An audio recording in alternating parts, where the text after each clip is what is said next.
अस्सलाम वालेकुम। आज मैं जो आपको टोटके बताने लगी हूँ ये इस मौसम के मुताबिक है। जैसे मौसम के बदलते अंदाज ऐसे तबीयत के भी बदलते अंदाज, नज़ला, ज़ुकाम, खांसी आम हो रही है बच्चों में, बड़ों में। ये सब के लिए अच्छे हैं। जो बिल्कुल छोटे बच्चे हैं, जो अभी पैदा ही हुए हैं, उनको तो डॉक्टर को ज़रूर दिखाएं। और बड़े बच्चों के लिए इंशाल्लाह आप जो भी इस्तेमाल करेंगे ज़रूर आपको फ़ायदा होगा।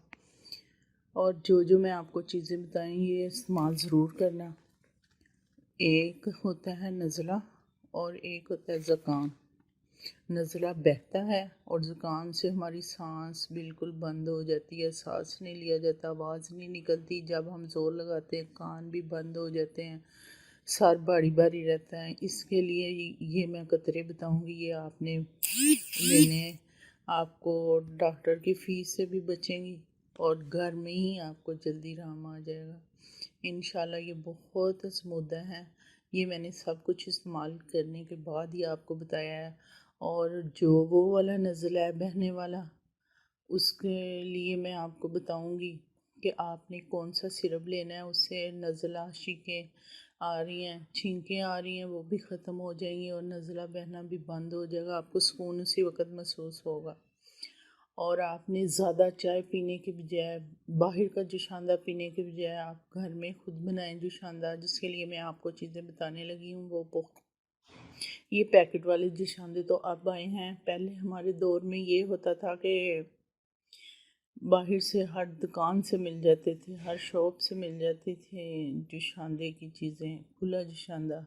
अगर आपके पास मिल रहा है तो ठीक है, नहीं तो 3-4 चीज़ें आपको बता देती हूँ। आपने मलट्ठी लेनी है, सौंफ लेने हैं, उसमें आपने छोटी इलायची भी डालनी है और उसमें आप दालचीनी वगैरह भी डालें और पुदीना भी डाल सकते हैं। ये सारी चीज़ें बहुत अच्छी हैं। इसका कावा बनाएं, दिल चाहे मीठा डालें, दिल चाहे शहद डालें। ये आपके बहुत काम आने वाला है। और रात को सोने से पहले, ये मौसम बदल रहा है, गले भी ख़राब हो रहे हैं, आपने थोड़ा सा शहद भी लेना है। और आपने बच्चों के लिए भी यही चीज़ें करें, इंशाल्लाह आपको बहुत अच्छा रिज़ल्ट मिलेगा।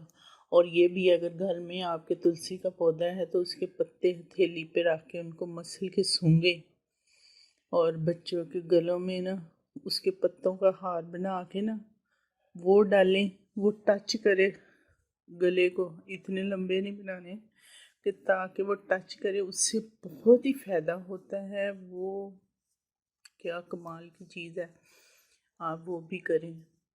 और ये कहवे के तो आप फ़ैन ही हो जाएंगे। आप चाहे आम रूटीन में भी ये कहवा बना के पिएं, इसमें सौंफ भी डालें। और आपको ज़रूरत के टाइम बाहर ना जल्दी से डॉक्टर पास ना जाना पड़े, खुद ही रखें। सबसे अच्छा बेस्ट बच्चों के लिए है बरोफीन का। अगर बच्चा छोटा है तो पैराडोन का रखें। कैल्पो भी अच्छा है। ऐसे अगर आपके घर में शहद नहीं है तो आप जुशांदे का शरबत, वो भी हकीम से मिल जाता है, वो भी शहद की तरह गर्म होता है। ये वाले कतरे आपने डालने हैं जब आपकी नाक बंद हो, सांस ना निकल रहा हो।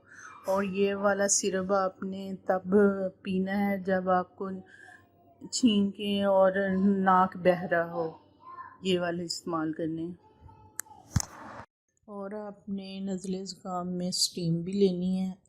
आप वो मशीन वाली स्टीम नहीं लेनी, मैं पूरे घर के लिए बताने लगी हूँ कि आपने पानी ले लेना है 2-3 किलो, उसे बॉईल करना है, अच्छी तरह बॉईल करना है, ऊपर ढाँप के रखना है। और उस ढक्कन को आपने उसी तरह रहने देना है और कमरे में ले जाना है और उसमें जाके विक्स डालनी है और उसका ढक्कन उठा देना है। चाहे तो नज़दीक हो के भाप ले लें, नहीं तो वो पूरे कमरे में खुद ही फैल जाती है और आपको सुकून मिलेगा। ये आपने ज़रूर करना है। आपने शहद बना के रखना है, वो बच्चों बड़ों के लिए ठीक है। आपने उसके लिए लेना है शहद असल वाला और उसके अंदर डालना है मलट्ठी का पाउडर और सफ़ेद वाली, जैसे ब्लैक मिर्चें होती हैं गोल, वैसी सफ़ेद गोल मिर्चें होती है, वो आपने पीस के उसके अंदर मिला के रख लेना है। खांसी के लिए भी बहुत अच्छा है, ये आप ज़रूर इस्तेमाल करें।